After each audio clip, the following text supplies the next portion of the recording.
Evde Yemek Tarifleri mutfağıma da hoş geldiniz. Bugün evde kolay, basit ama çok lezzetli tavuk döner yapacağız. Sokaktaki tavuk dönerlerden çok daha lezzetlisini yiyeceksiniz. Gerçekten de bunda çok iddialıyım.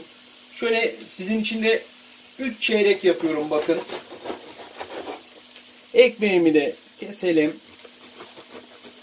Bu tarifi bir defa deneyin. Çok seveceksiniz ve diyeceksiniz ki hakikaten tavuk döner buymuş diye. Yapımı çok kolay, basit. Hepsinin hazırlanışını tek tek videoda zaten izleyeceksiniz.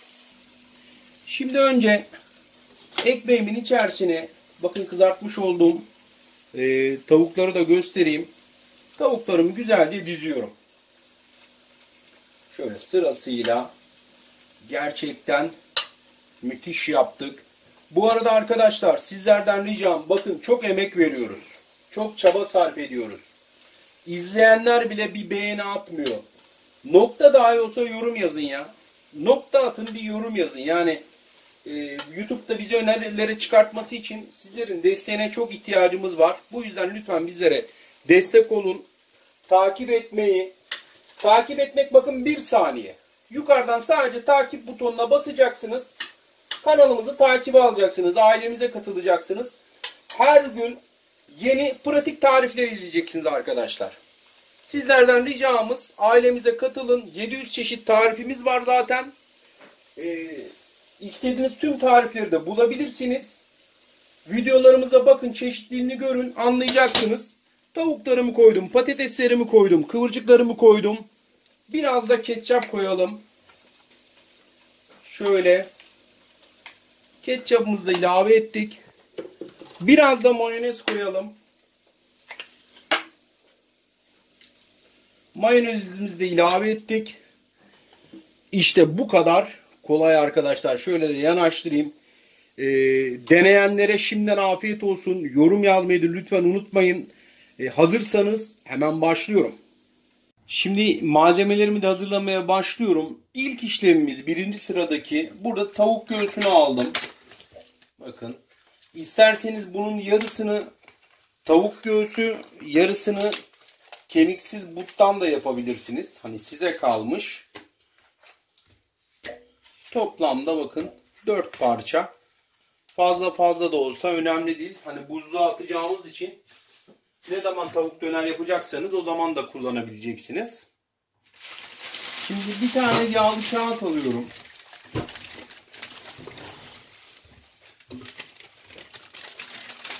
Şöyle. Tavuk göğüslerimi de şu şekilde koyuyorum. 2-2 yapacağım çünkü.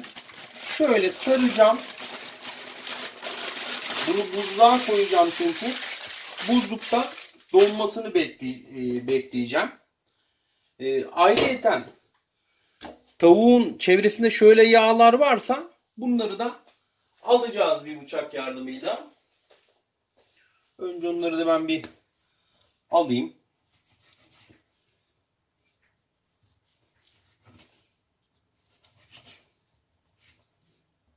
Şöyle fazla yağlarını da ben temizliyorum hemen. Bunu da şöyle 2 parça halinde koyuyorum. Donunca çünkü ince ince keseceğim bunu. Bu şekilde sarıyorum. Şimdi bunları buzluğuma atacağım. En az bir 4 saat donmasını bekleyeceğim. Evet, buzdolabımda dinlendirdim tavuk göğsünü. Bakın açıyorum. Şöyle.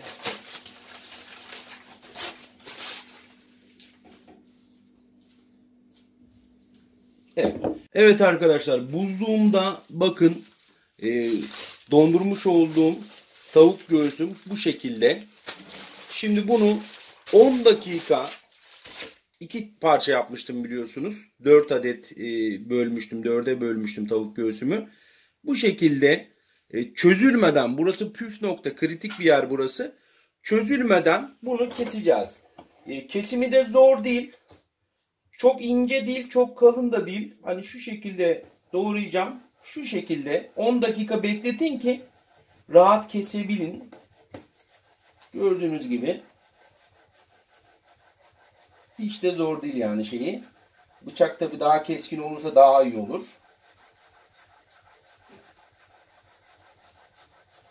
Bir dilim size göstermek istiyorum çünkü. Evet. Bakın. Bu şekilde hiç zor değil ama mutlaka 10 dakika dinlendirin. 10 dakika dinlendirdikten sonra tavuklarınızı şu incelikte kesebilirsiniz. Şimdi ben bütün hepsini bu şekilde keseceğim. Eğer az yapacaksanız bunu yine buzluğa koyarsınız. Canınız ne zaman evde tavuk döner çekiyorsa o zaman da yapabilirsiniz. Şimdi ben hepsini böyle dilimliyorum. Tavuklarımı dilimlemeye devam ediyorum. Bakın biraz bekledikten sonra çok daha kolay kesilmeye başladı. Ama tamamıyla kesinlikle çözülmemeli. Yani buzluktan çıkarttıktan sonra bir 10 dakika kadar bekletin. Çok hafif buzu şöyle çözülsün. Ondan sonra bıçağınızla şöyle yapmanız yeterli. Hiç zor değil. Zaten 2 dilim kestikten sonra göreceksiniz.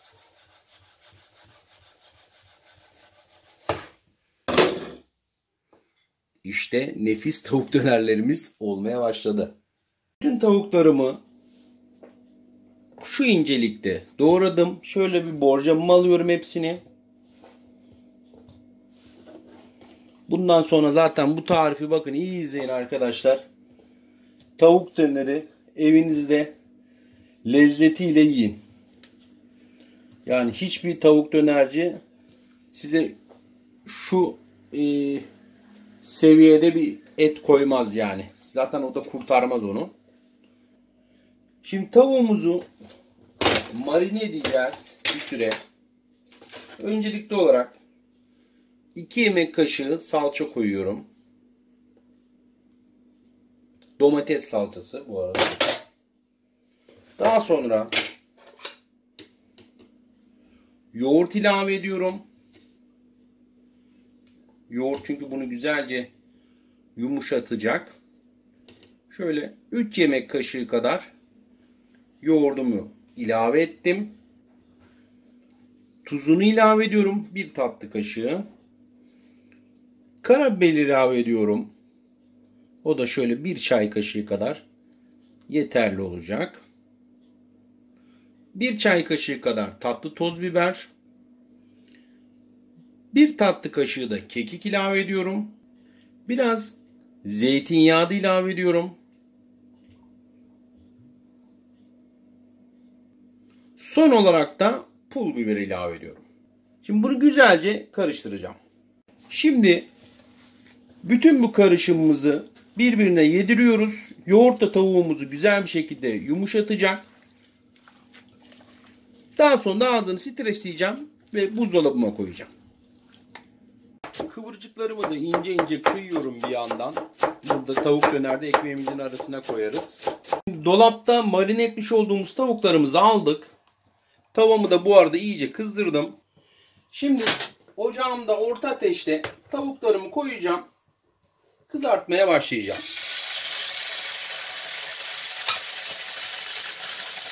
Bütün tavuklarımı diziyorum.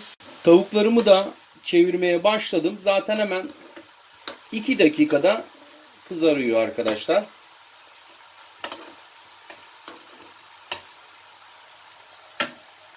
Tavuklarım pişerken bir yandan da şöyle ekmeğimizi de keselim.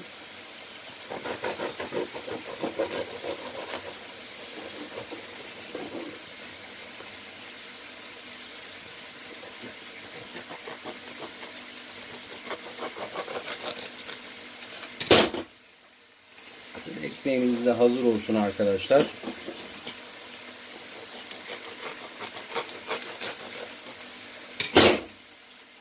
Şöyle. Tavuklarımı da şöyle bir borcamıma alıyorum. Hepsi hazır olsun. Bakın nar gibi tabiri caizse kızardı. Evet arkadaşlar tavuk dönerimiz hazır. En sona tavuklarımızı dizdik. Patatesleri üzerine kıvırcık, ketçap, mayonezleri tamamladık. Şahane bir tavuk döner oldu. Gerçekten çok leziz. Deneyenlerden lütfen yorum yazın. Düşüncelerinizi merak ediyoruz. Bakın çok emek veriyoruz. Bir saniyenizi ayırıp yukarıdan takip butonuna basmayı, zil butonunu açmayı ve beğenmeyi de unutmayın. Sizleri seviyorum.